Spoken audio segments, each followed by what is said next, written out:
Targets identified. Reload commencing. A lot of what we've heard from new Gears of War developer The Coalition is how it wants to recreate the mystery we experienced in the first game. But instead of Gears of War 4 feeling like a shiny retelling of the original, it already seems like they've created something much more affecting. Now, here's what the studio is doing to make this its Gears.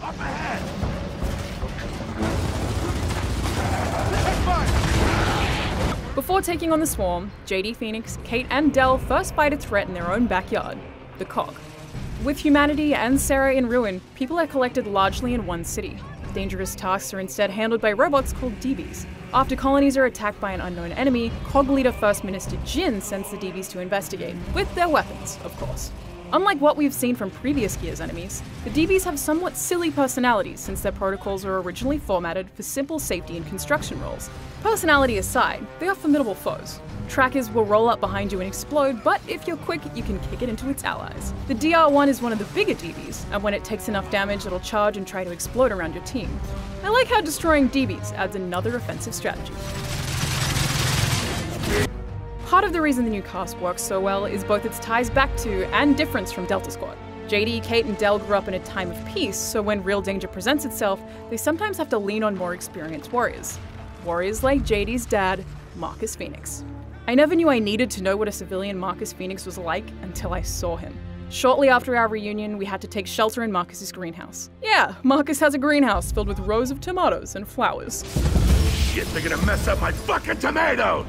Marcus may have grayed and settled down, but his demeanor is as fierce as I remember. Of course, playing alongside Marcus is even more of a treat. He grumbled when he had to revive me or assist me to take down an enemy. Little things like this help for Marcus to still feel like Marcus. Not a goddamn word. Gears of War 4's suite of new weapons are more than just effective, they're gratifying. The DBs have their own robot-specific weapons that result in some interesting designs and offer new tactics. There's a non-scoped sniper, because robots don't need scopes, called the M-Bar, and an SMG called the Enforcer.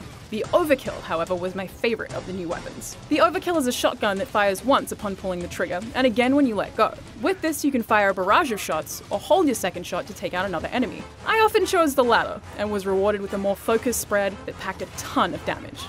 The final two weapons can be taken from a shielded drone called a Guardian. They're equipped with either the Salvo rocket launcher or the Tri-Shot chain gun.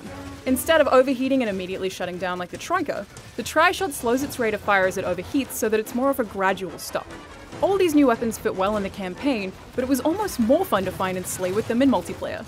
Since the beta in April, the Gears of War 4 multiplayer has seen a multitude of changes, including the rebalancing of the active reload system. It now has a cooldown that starts as soon as you pick up a weapon, and after successfully completing an active reload. Whether or not this brings true balance to Gears of War 4's multiplayer remains to be unseen, but it does make active reloading in the competitive scene a little more predictable. Chainsawing robots, obliterating enemies with the Overkill, and traveling with Old Man Marcus feels right at home in the Gears of War universe. Every touch the Coalition has added so far feels like it bolsters what's already been established, rather than overshadowing or changing what I loved about the original trilogy. The new Sarah is beautiful, and after what I saw, I'm excited to uncover even more of its secrets with the son of a grizzled old Gear. For more on Gears of War 4, stay right here with IGN.